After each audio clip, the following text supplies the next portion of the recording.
এটা কি? চুল চুল এটা, হ্যাঁ তা কন্যা কেরে, এটা কি?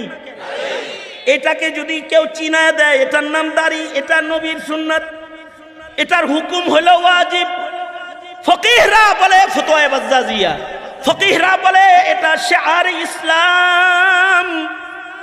যদি এটাকে শিআর হিসাবে কেউ চিনে তাইলে কেউ দাড়ি ধরবে না, এটা সম্মান করবে। মুসলমানের ঘরে জন্মায়া শিআর ইসলাম যখন চিনে না তখন দাড়ি ধরে মারধর শুরু করে, দাড়ি ধরে বেইজ্জতি করে।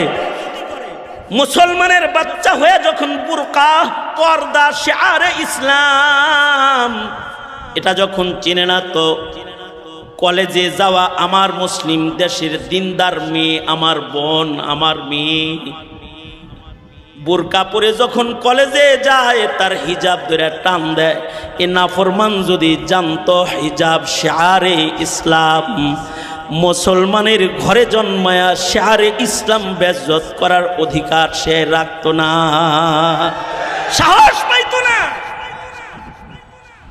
এমনকি আমরা তো আমাদের বাচ্চাকে হিমালয় পর্বত চিনাই।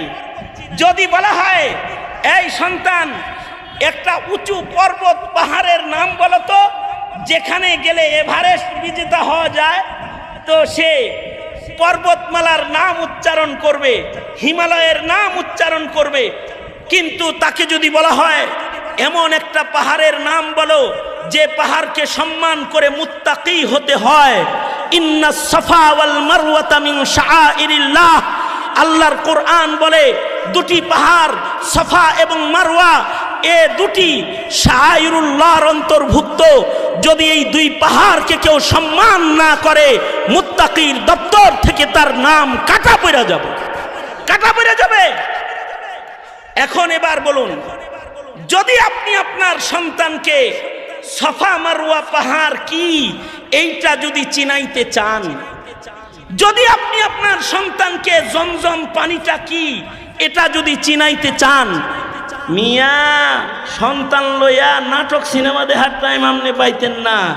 এগুলো চিনাইতে যে আপনার জিন্দিগির অবসর সময় সব সন্তানের সাথে ইসলাম ও শিআর ইসলামের গল্পের ভেতরেই কেটে যাবে। ঠিক কিনা? জোরে আওয়াজ করে বলেন, গল্পের